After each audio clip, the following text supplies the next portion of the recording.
عمران خان ایک cricket star صرف تھوڑی سی کرکٹ کے اوپر باتیں کر کے کروڑوں روپیہ سال کا کما سکتا تھا. اس کو تو کچھ کرنے کی ضرورت نہیں تھی. اس کو کیا ضرورت پڑی تھی ہاسپٹل بنائے یا بھرا بھرا پھرے, یہ گندے گندے لوگوں سے گالیاں کھائے؟ کیا ضرورت تھی اس کو؟ کرپٹ لوگوں سے, بے شرم لوگوں سے, جو کہ کوئی ان کو فکر نہیں ہے کہ بچارے آدھی آبادی ہماری ملک کی 2 وقت کی روٹی نہیں کھا سکتی. آدھی آبادی پوری ہائٹ پہ نہیں پہنچتی کیونکہ کھانا پورا نہیں ملتا. سٹنٹڈ گروتھ ہے آدھی 50% پاکستانیوں کی. 2.5 کروڑ پاکستانی بچے اسکولوں سے باہر ہیں. انصاف نہیں ہے. تھوڑا سا طبقہ امیر ہو رہا ہے, سارا ٹیکس کس سے اکٹھا کرتے ہیں؟ عام عوام اپنے ٹیکس سے تھوڑے سے لوگوں کو سبسیڈائز کرتی ہے. غریب امیر کو سبسیڈائز کرتا ہے بجائے امیر سے ٹیکس لے کے عوام پہ خرچ کیا جائے. ظلم کا نظام ہے. اور یہ لوگ, تو مجھے کیا ضرورت پڑی تھی کہ ان سے ہر دوسرے دن کو برا بھلا کہوں, ان سے اٹیک کروں؟ مجھے تو نہیں ضرورت تھی. آرام سے میں ان سے ملوں. سارے 2-3 تو میرے فینز ہی تھے, کرکٹ کے شوقین ہوتے تھے. آپ کو پتا ہے میاں صاحب کو تو کرکٹ کیپٹن بننا چاہیے تھا, غلطی سے پرائم منسٹر بن گئے.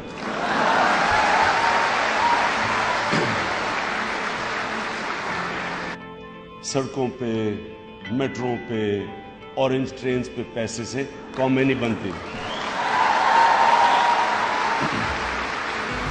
ایشین ٹائیگرز, سارے ایشین ٹائیگرز, ان سب ایشین ٹائیگرز کی آپ ٹائیگر بننے سے پہلے دیکھ لیں اپنے لوگوں کے اوپر پیسہ خرچ کیا.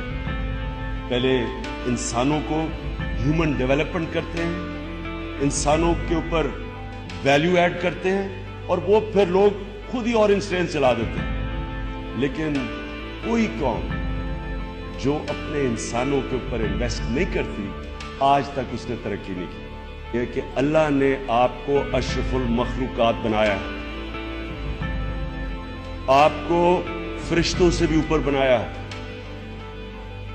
مولانا رومی کہتا ہے کہ انسان جب اپنے نفس پہ اور میں پہ قابو پا جاتا ہے تو فرشتوں سے بھی اوپر چلا جاتا ہے.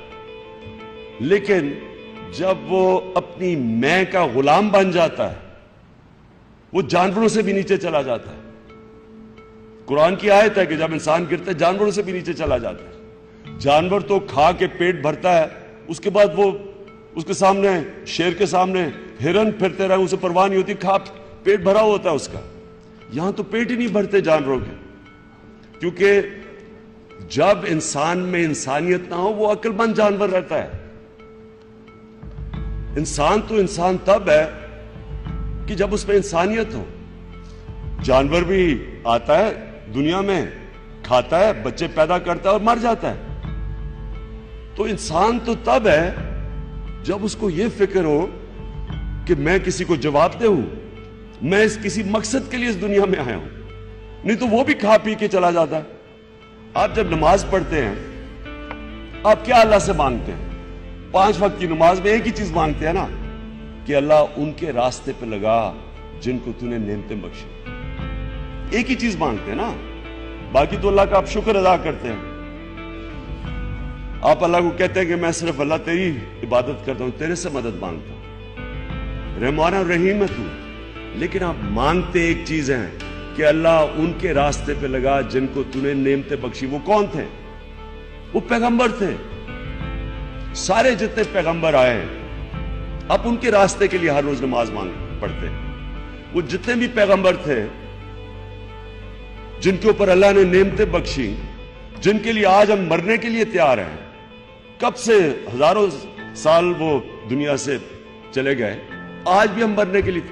آج بھی لوگ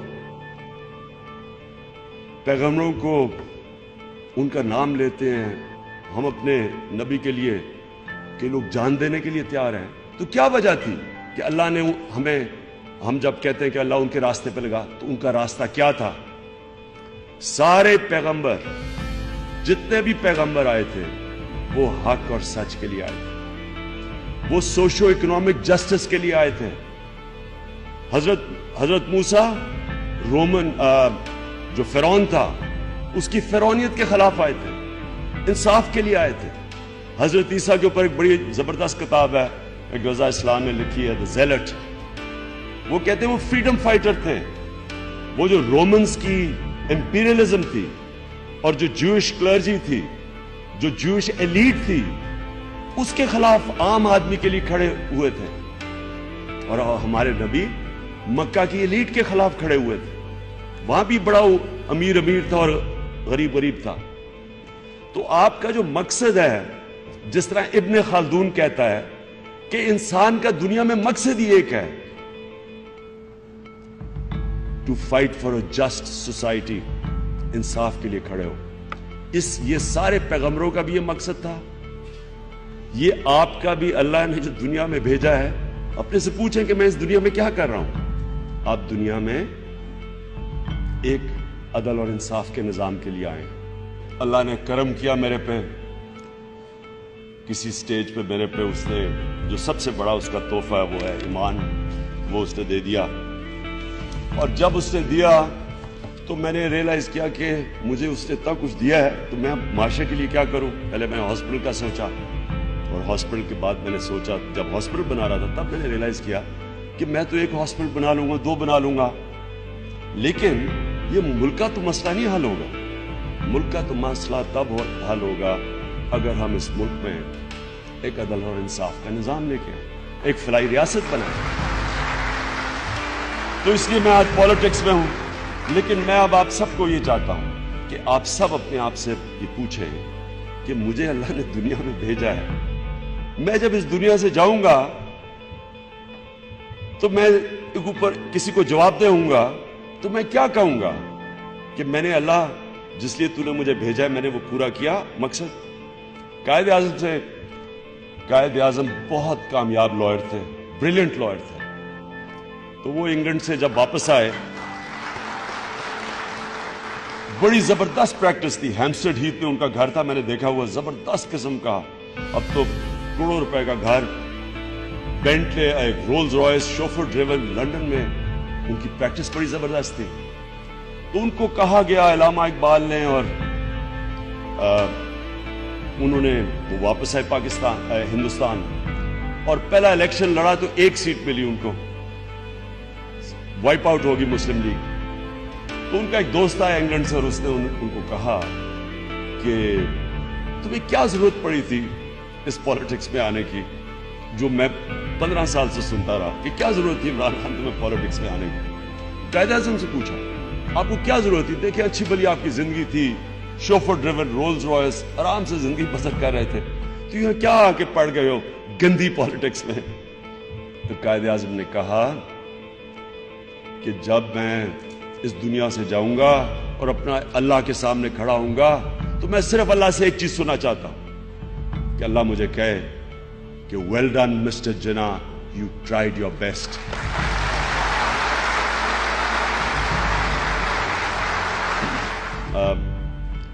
مجھے ذلیل کریں گے لوگ, مجھے یہ بھی بڑا میں نے سنا, عمران صاحب آپ کیوں سیاست میں جا رہے ہیں, لوگ آپ کو ذلیل کریں گے.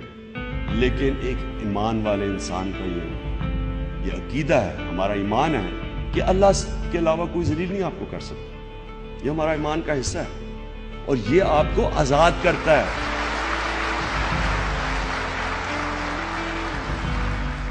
موت بھی اللہ کے ہاتھ میں ہے, اور رزق بھی اللہ کے ہاتھ میں ہے. یہ 3 چیزیں کیوں اللہ نے اپنے ہاتھ میں لی تھی, آپ کو لیڈر بنانے کے لیے, کیونکہ یہ 3 خوف جب آپ میں سے جاتے ہیں تو آپ بڑے فیصلے کرتے ہیں.